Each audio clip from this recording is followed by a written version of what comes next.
저는 성민입니다. 25살이죠. 인천공항 출국장 의자에 앉아 있는데 손이 계속 떨렸습니다. 가방 안에는 며칠치 옷가지와 노트북, 그리고 어머니가 챙겨주신 비상약이 들어있었죠. 무겁지 않았어요. 그런데 왜인지 어깨가 짓눌리는 것 같았습니다. 대학을 졸업한 지 석 달째였어요. 취업준비생이라는 이름으로 살았지만 실제론 그냥 백수였죠. 아침에 일어나면 구직 사이트를 켜고 이력서를 보내고 답장을 기다렸습니다. 하지만 돌아오는 건 자동 거절 메일 뿐이었어요. 30군데 넘게 지원했는데 면접 기회는 단 2번뿐이었죠. 그마저도 불합격이었습니다.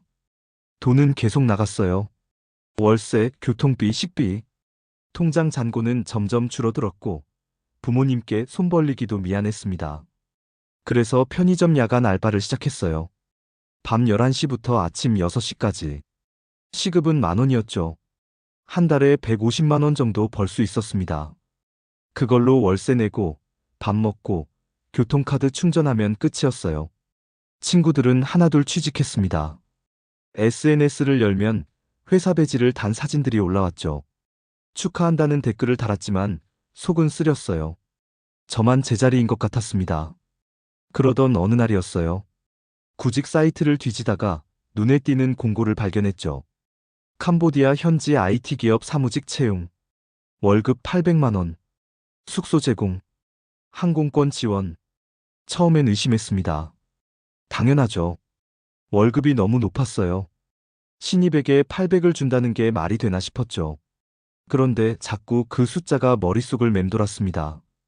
800만 원이면 석 달만 일해도 2,400이에요. 빚도 갚고 부모님께 용돈도 드리고 제대로 된 취업 준비도 할 수 있었죠. 공고 내용을 다시 읽었습니다. 업무는 온라인 고객 관리, 한국어 가능자 우대, 경력 무관. 딱 저한테 맞는 조건이었어요. 이력서를 보냈죠. 그리고 이틀 뒤 답장이 왔습니다. 면접 제안 드립니다. 화상 면접 가능하시면 연락 주세요. 면접은 짧았어요. 카메라 너머로 보이는 남자는 한국말을 유창하게 했습니다. 30대 초반쯤 돼 보였죠. 정장 차림이었고 뒤로 사무실 같은 공간이 보였어요. 성민 씨, 경력은 없지만 젊고 성실해 보이네요. 저희는 그런 분을 찾고 있습니다. 일주일 안에 출국 가능하신가요? 저는 대답했죠.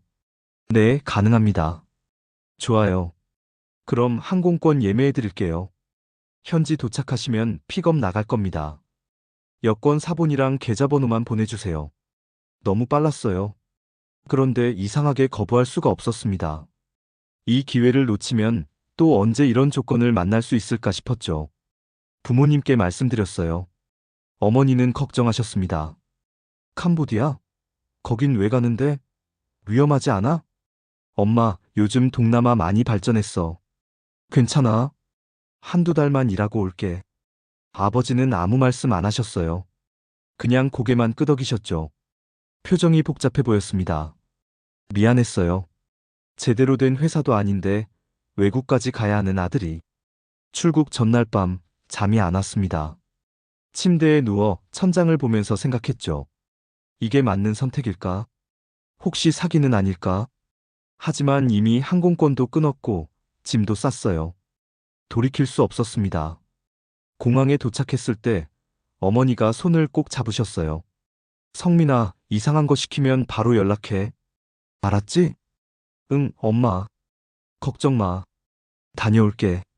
출국장으로 들어가면서 뒤를 돌아봤습니다. 어머니가 손을 흔들고 계셨죠. 아버지는 그냥 서 계셨어요. 가슴이 먹먹했습니다. 보안 검색대를 지나고 탑승구 앞 의자에 앉았어요. 핸드폰을 꺼내 마지막으로 메시지를 보냈습니다. 엄마, 다녀올게요. 한두 달만 일하고 돌아올 거예요. 시계를 봤죠. 7시 30분이었습니다. 탑승 안내 방송이 나왔어요. 저는 가방을 들고 일어났습니다. 게이트를 지나 비행기에 올랐죠. 그때는 몰랐어요. 이게 제 마지막 출국이 될 줄은. 이 비행기가 저를 지옥으로 데려갈 줄은. 창밖으로 서울의 불빛이 점점 작아졌습니다. 저는 눈을 감았어요. 캄보디아에 도착하면 새로운 삶이 시작될 거라고 믿었죠. 800만 원을 벌고 당당하게 돌아올 거라고 생각했습니다. 하지만 착각이었어요. 비행기는 이륙했고 저는 돌아오지 못했습니다. CCTV에 찍힌 제 모습. 출국장을 걷는 25살 청년. 그게 대한민국에서의 마지막 기록이었죠. 지금 이 이야기를 듣는 여러분께 말하고 싶습니다. 절박함은 판단을 흐리게 만들어요. 높은 월급, 좋은 조건, 빠른 채용. 이 모든 게 너무 완벽하다면 의심해야 합니다.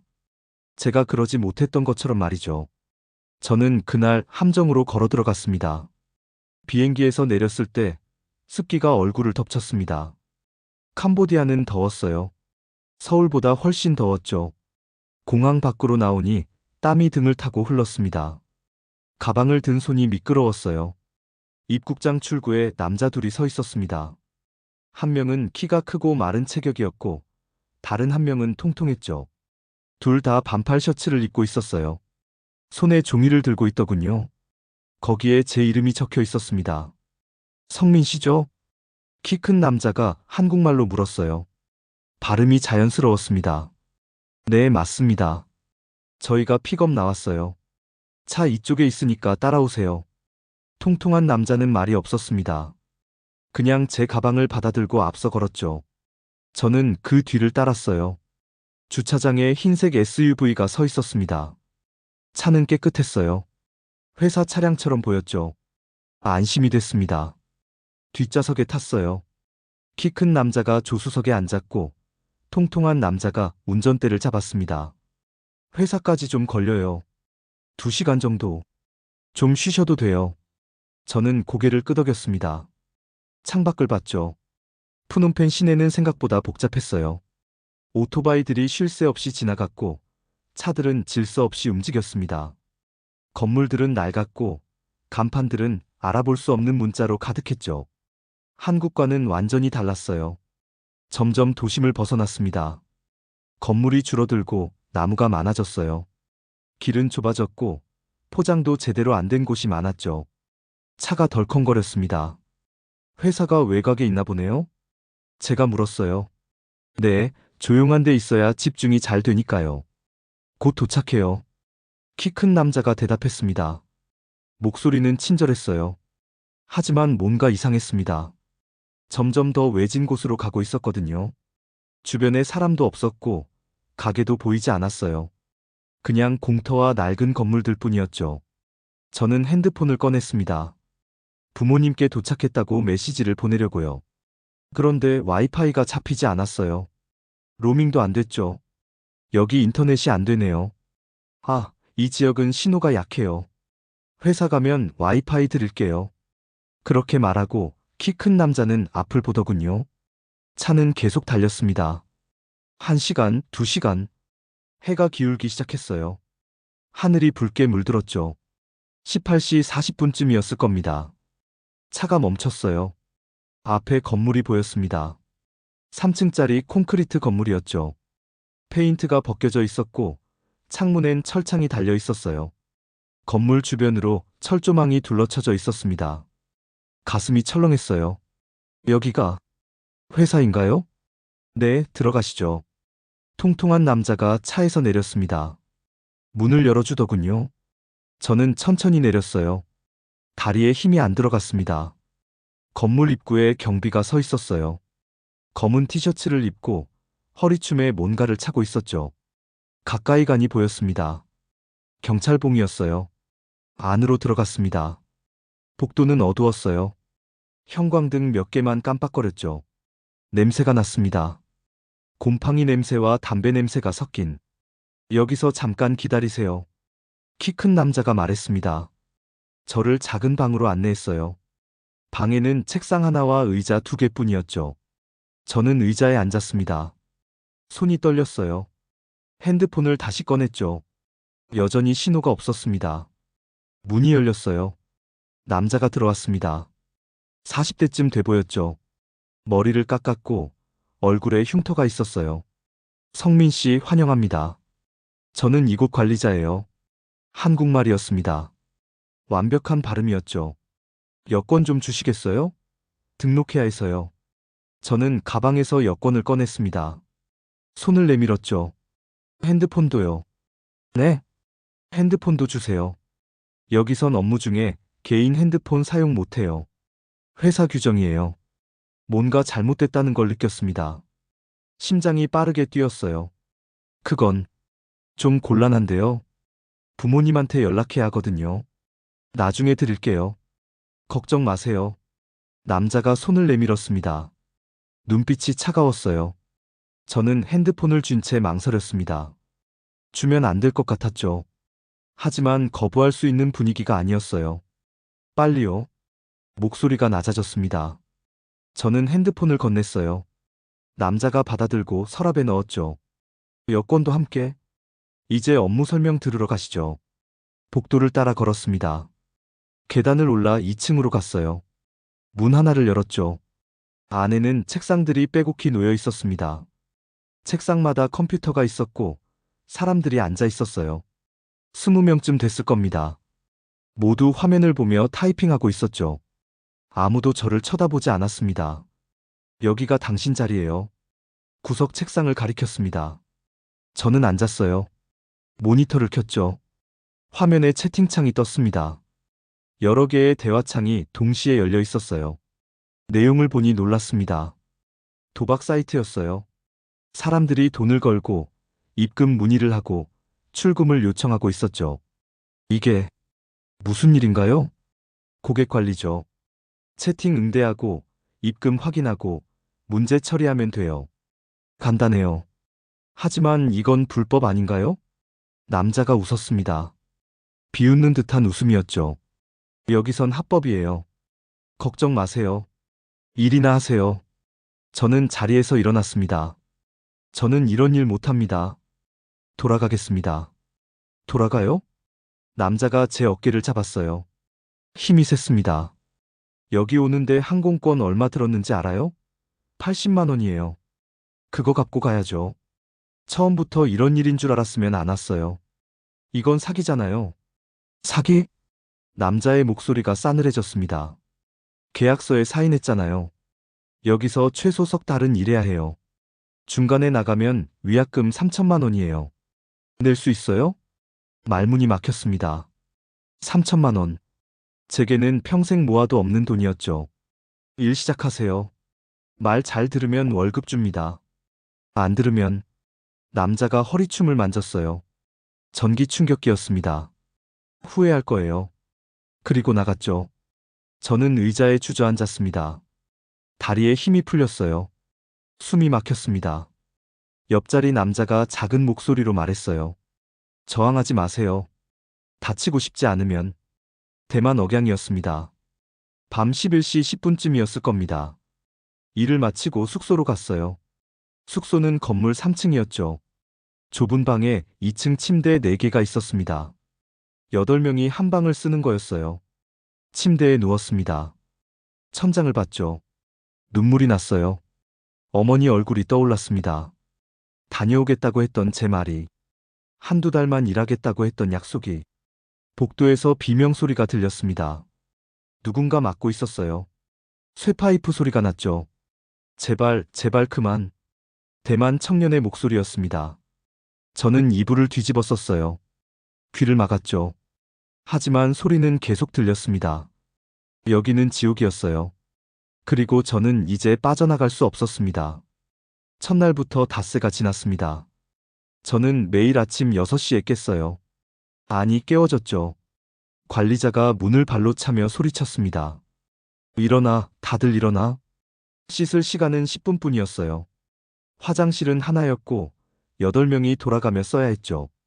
물은 미지근했고 비누는 없었습니다. 아침은 빵 한 조각과 물이었어요. 배는 항상 고팠습니다. 7시부터 밤 11시까지 일했어요. 16시간이었죠. 점심과 저녁은 각각 30분씩 주어졌습니다. 밥은 차갑고 딱딱했어요. 반찬은 거의 없었죠. 제가 하는 일은 간단했습니다. 채팅창에 들어오는 메시지에 답하는 거였어요. 사람들이 돈을 입금했다고 하면 확인하고 출금하고 싶다고 하면 절차를 안내했죠. 가끔은 피싱 문구를 입력하기도 했습니다. 고객님, 계좌 보안 문제로 추가 인증이 필요합니다. 아래 링크를 클릭해 주세요. 제 손으로 사람들을 속이고 있었어요. 매일 매순간 거부하고 싶었습니다. 하지만 할 수 없었죠. 둘째 날 옆자리 중국인 남자가 일을 거부했어요. 컴퓨터를 끄고 자리에서 일어났죠. 나는 안 해. 이건 범죄야. 관리자가 다가왔습니다. 아무 말 없이 전기 충격기를 꺼냈어요. 남자의 목에 갖다 댔죠. 찌직. 남자가 바닥에 쓰러졌습니다. 몸을 떨며 신음했어요. 일어나. 다시 앉아. 남자는 울면서 자리로 돌아갔습니다. 저는 그 장면을 봤어요. 온몸이 얼어붙었죠. 저항하면 안 된다는 걸 알았습니다. 셋째 날, 대만 청년이 도망치려 했어요. 새벽에 창문을 통해 나가려고 했죠. 하지만 경비에게 잡혔습니다. 복도로 끌려갔어요. 그리고 맞았습니다.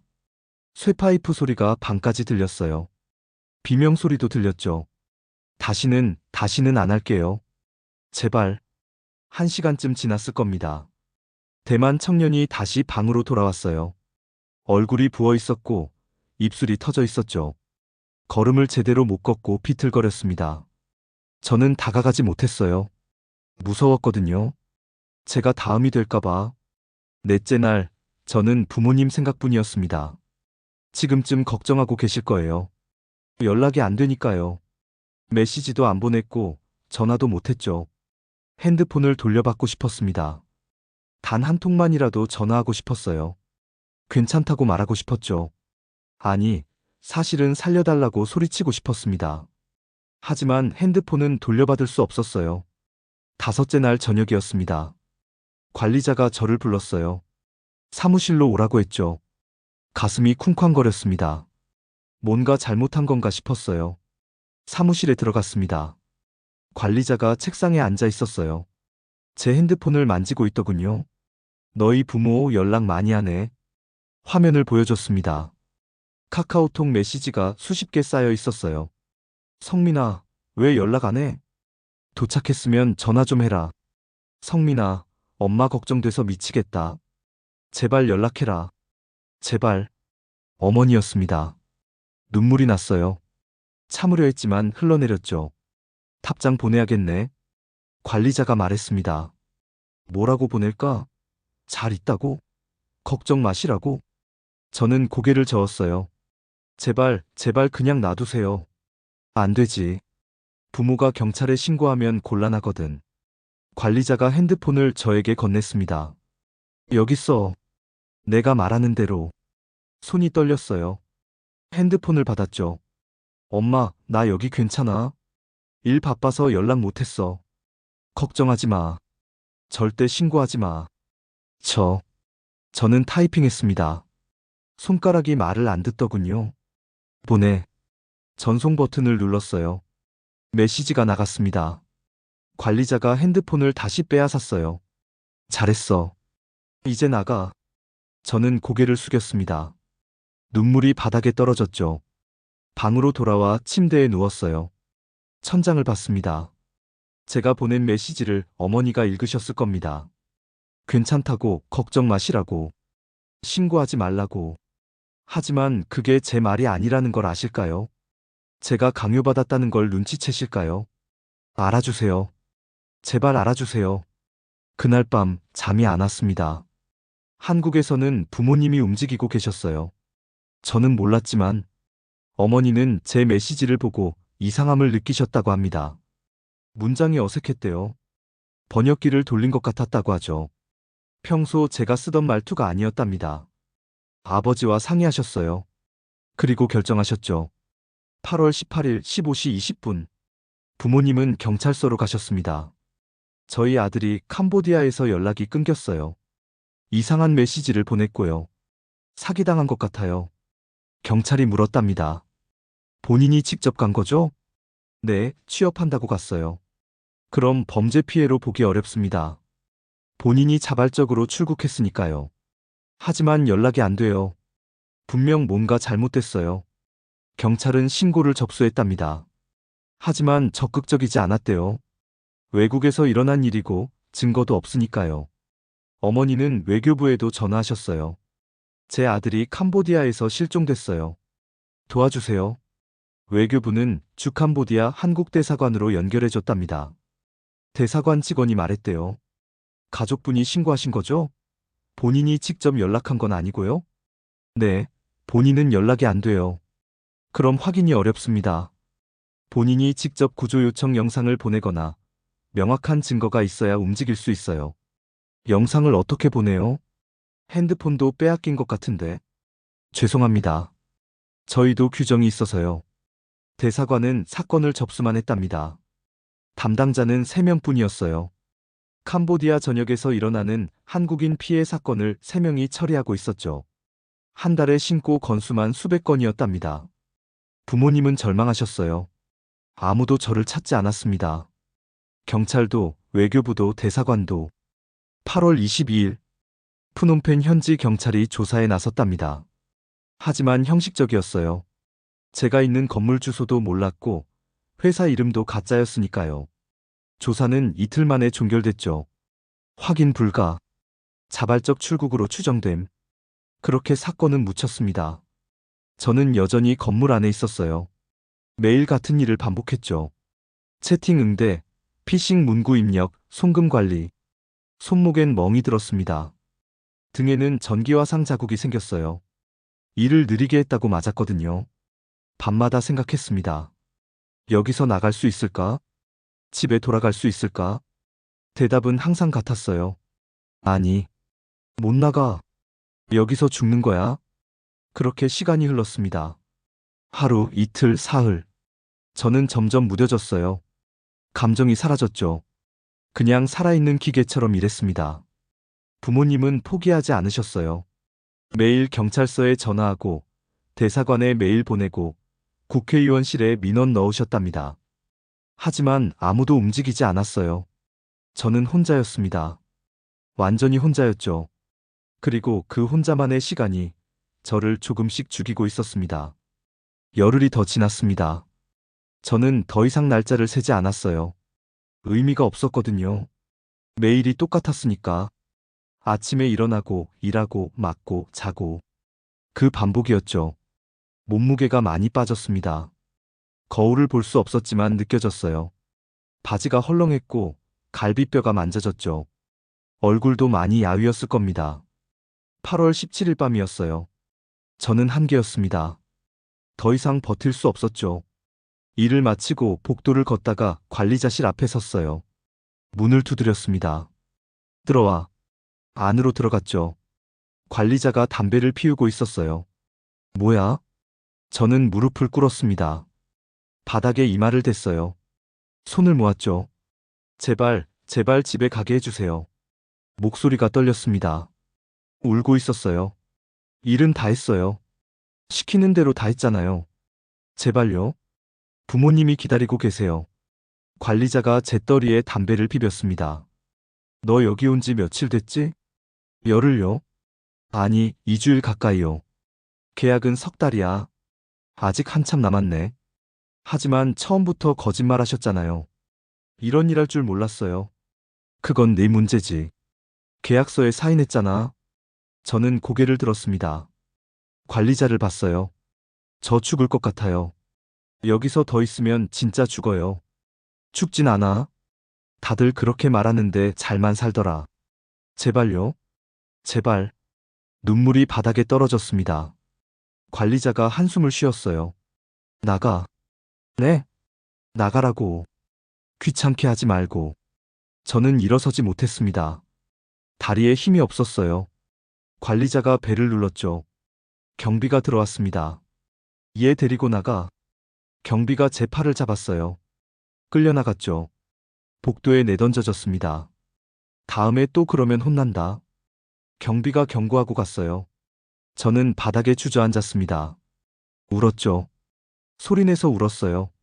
아무도 오지 않았습니다. 그날 밤 22시 14분이었을 겁니다. 건물 복도 CCTV가 저를 찍고 있었어요. 무릎 꿇고 우는 제 모습을, 문 앞에서 애원하는 제 모습을. 그게 제 마지막 생존 기록이었습니다. 그 이후 일은 흐릿해요. 기억이 잘 안 나거든요. 아니, 기억하고 싶지 않은 걸 수도 있어요. 다음 날부터 저는 더 심하게 맞았습니다. 말대꾸했다는 이유였어요. 전기 충격기를 목에 댔어요. 온몸이 경련을 일으켰죠. 쇠파이프로 등을 맞았습니다. 비명을 질렀어요. 일을 시켰지만 집중할 수 없었어요. 손이 떨렸고 눈앞이 흐릿했죠. 제대로 안 해? 또 맞았습니다. 저는 쓰러졌어요. 바닥에 엎드렸죠. 심장이 이상했습니다. 너무 빨리 뛰다가 갑자기 멈추는 것 같았어요. 숨을 쉴 수 없었죠. 야, 일어나. 일어나라고. 발로 제 옆구리를 찼습니다. 저는 일어나지 못했어요. 의식이 희미했거든요. 병원 데려가야 되나? 누군가 말했습니다. 아니, 그냥 놔둬. 알아서 깨어날 거야. 그리고 저를 내버려뒀어요. 얼마나 지났을까요? 눈을 뜨니 어두웠습니다. 밤이었나 봐요.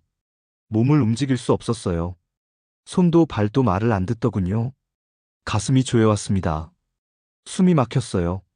심장이 멈추는 것 같았죠. 그리고 정말 멈췄습니다. 다음 기억은 없어요. 9월 2일 11시 45분.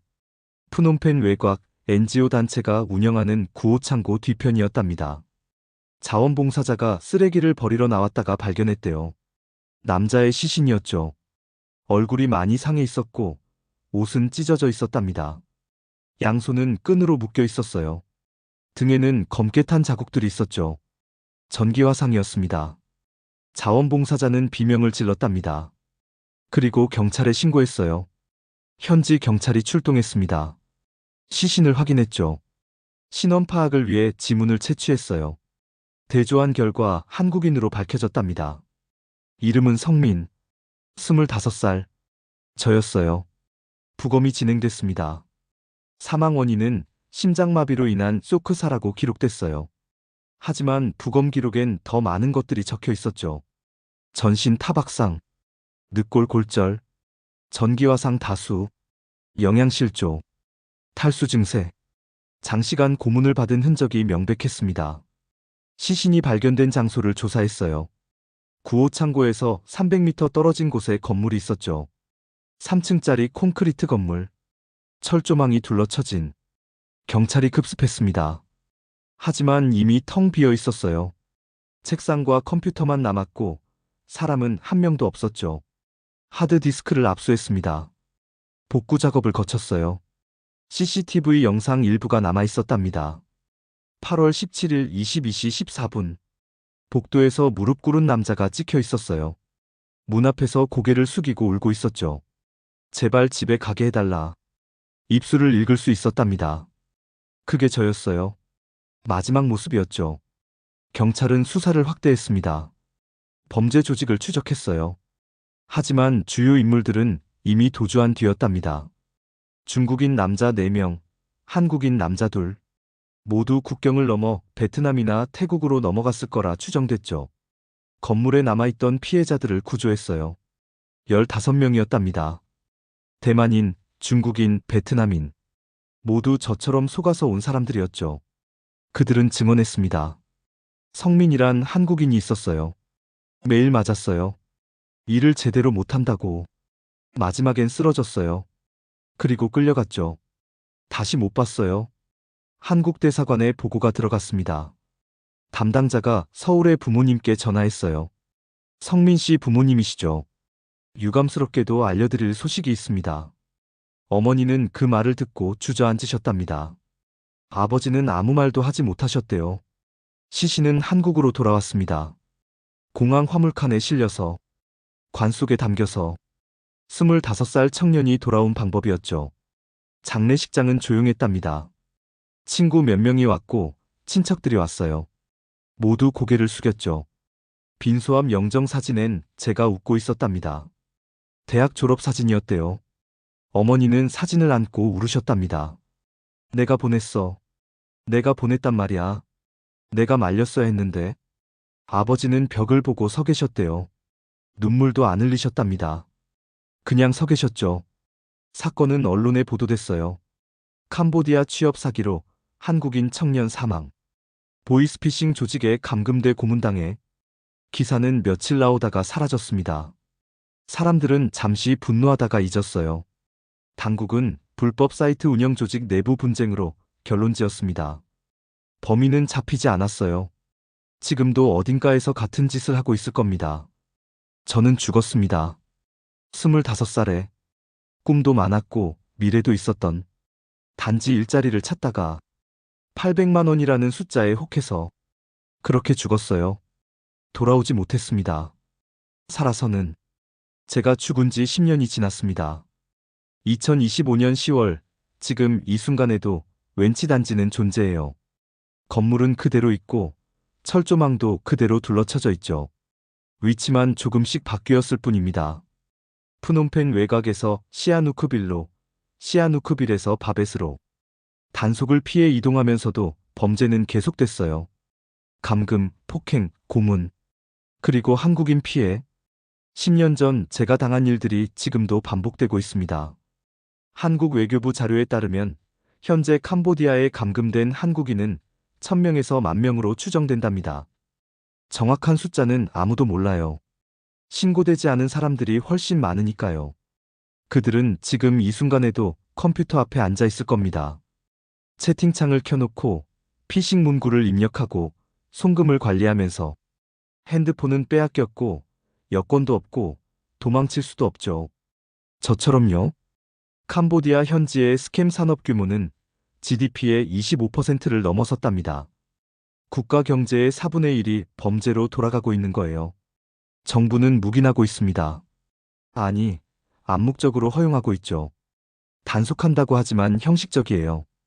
뇌물을 받고 눈 감아주는 경찰도 많답니다. 범죄자들에겐 천국이에요. 피해자들에겐 지옥이고요. 구인 공고는 여전히 올라옵니다. 해외 IT 기업 채용, 월 800만 원, 숙소 제공, 항공권 지원, 동남아 리조트 직원 모집, 고액 연봉, 경력 무관, 온라인 고객 관리, 재택근무 가능, 즉시 출근.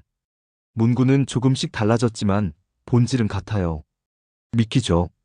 그리고 사람들은 여전히 물립니다. 취업이 안 되는 청년들, 빚에 쪼들리는 사람들, 미래가 불안한 사람들. 저처럼요. 통계를 봤어요. 2024년 한국의 청년 실업률은 7.2%였답니다. 체감 실업률은 그보다 훨씬 높았죠.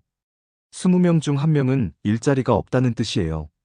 평균 구직 기간은 10개월이 넘었답니다. 1년 가까이 일자리를 찾아 헤매는 거죠. 그 기간 동안 사람들은 지쳐갑니다. 자존감이 무너지고 불안이 커지고 절박해지죠. 그때 나타나는 겁니다. 고액 연봉 공고가. 판단력이 흐려져요. 의심은 하지만 희망을 버릴 수 없죠. 이번만큼은 진짜일지도 모른다고, 이번엔 운이 좋을지도 모른다고 생각해요. 그렇게 비행기에 오릅니다. 저처럼요. 부모님은 10년이 지난 지금도 고통받고 계셔요. 매년 제 기일이 되면 빈소를 차리신답니다. 사진을 앞에 놓고 음식을 차리고 하루 종일 앉아 계시죠. 어머니는 우울증 약을 드신답니다. 밤에 잠을 못 주무세요. 악몽을 꾸신대요. 제가 살려달라고 소리치는 꿈을. 아버지는 말수가 줄으셨답니다. 표정도 없어지셨어요. 그냥 하루하루 살아가실 뿐이죠. 친구들은 각자의 삶을 살고 있어요. 누군가는 결혼했고, 누군가는 승진했고, 누군가는 아이를 낳았답니다. 가끔 제 이야기를 꺼낸대요. 성민이 생각나네. 그때 그 일만 없었어도. 하지만 오래 이야기하진 않습니다. 불편하니까요. 슬프니까요. 저는 추억 속에만 남았어요. 25살 대학 졸업사진 속 웃는 얼굴로. 이 사건의 본질은 악이 아닙니다. 물론 범죄자들은 악하죠. 사람을 속이고 감금하고 고문하고 죽이니까요. 하지만 그게 전부는 아니에요. 진짜 문제는 절박함입니다. 일자리가 없다는 것, 빚이 쌓인다는 것, 미래가 보이지 않는다는 것. 그 절박함이 사람을 함정으로 몰아갑니다. 판단력을 잃게 만들고 위험한 선택을 하게 하죠. 저도 그랬어요. 800만 원이라는 숫자가 절실했습니다. 그 돈으로 뭔가 해결할 수 있을 것 같았죠. 하지만 해결된 건 없었어요. 오히려 모든 게 끝났죠. 지금 이 이야기를 듣는 여러분께 말하고 싶습니다. 절박하다는 이유로 위험을 무릅쓰지 마세요. 높은 월급, 좋은 조건, 빠른 채용. 이 모든 게 너무 완벽하다면 의심해야 해요. 회사 이름을 검색하세요. 후기를 찾아보세요. 다른 사람에게 물어보세요. 조금이라도 이상하면 가지 마세요. 비행기 티켓이 끊겼어도, 계약서에 사인했어도 포기하는 게 맞아요. 목숨보다 중요한 일자리는 없습니다. 그리고 주변에 이런 제안을 받은 사람이 있다면 말려주세요. 위험할 수 있어. 다시 한번 생각해봐. 그 한마디가 누군가의 목숨을 구할 수 있어요. 저는 그 한마디를 듣지 못했습니다. 부모님도 친구들도 아무도 강하게 말리지 않았어요. 다들 제 선택을 존중해 주셨죠. 그래서 저는 갔습니다. 그리고 돌아오지 못했어요. 국가도 책임이 있습니다. 대사관 직원은 3명뿐이었어요. 수백 건의 신고를 3명이 처리했죠. 구조 요청이 들어와도 확인 절차만 몇 주가 걸렸답니다. 본인이 직접 영상을 보내야 한다는 규정도 말이 안 돼요. 감금된 사람이 어떻게 영상을 보내나요? 현지 경찰과의 협력도 부족했어요. 언어 문제도 있고 뇌물 문제도 있었죠. 결국 피해자는 방치됐습니다. 저처럼요. 10년이 지났지만 달라진 건 별로 없어요. 대사관 인력은 조금 늘었답니다. 5명으로요. 여전히 부족하죠. 정부는 캠페인을 합니다. 해외 취업 사기 주의하세요. 포스터를 붙이고 영상을 만들고 SNS에 올리죠. 하지만 사람들은 여전히 속습니다. 매년 수백 명씩요. 왜냐하면 근본적인 문제는 해결되지 않았으니까요. 청년 실업, 빚 불안. 그게 그대로니까요. 저는 지금 어디에 있을까요? 유골은 납골 땅에 있답니다. 서울 외곽 조용한 곳이래요. 호는 어디 있을까요? 저도 모르겠어요. 하지만 한 가지는 확실해요. 저는 여전히 말하고 있다는 것. 이 이야기를 통해서 여러분에게 제발 조심하세요. 제발 의심하세요. 제발 살아남으세요. 함정은 그럴듯하게 생겼습니다. 희망처럼 보이죠. 하지만 한 번 빠지면 돌아올 수 없어요. 저처럼요. 성민, 25살. 취업을 꿈꾸다 죽은 청년. 10년 전 캄보디아에서 돌아오지 못한 사람. 제 이야기가 누군가에게 경고가 되길 바랍니다. 제 죽음이 헛되지 않기를 바라요. 그리고 여러분은 제발, 제발 살아남으세요. 집으로 돌아가세요. 사랑하는 사람들 곁으로. 그게 제가 가장 하고 싶었던 일이니까요. 지금 이 순간에도 웬치 단지는 돌아가고 있습니다. 누군가는 그곳에서 울고 있을 거예요. 집에 가고 싶다고, 살려달라고. 저처럼요. 그 목소리가 들리시나요? 들린다면 외면하지 마세요. 신고하세요. 공유하세요. 말려주세요. 한 명이라도 더 구할 수 있습니다. 한 명이라도 덜 죽일 수 있어요. 그게 제가 이 이야기를 하는 이유입니다. 10년이 지났지만 아직 끝나지 않았으니까요. 여러분이 끝낼 수 있습니다. 관심을 가지고 경계하고 행동하면 제발 부탁드립니다. 더 이상 저 같은 사람이 생기지 않도록, 더 이상 부모님들이 울지 않도록, 더 이상 25살 청년들이 죽지 않도록 이것이 제 마지막 부탁입니다. 들어주시겠습니까?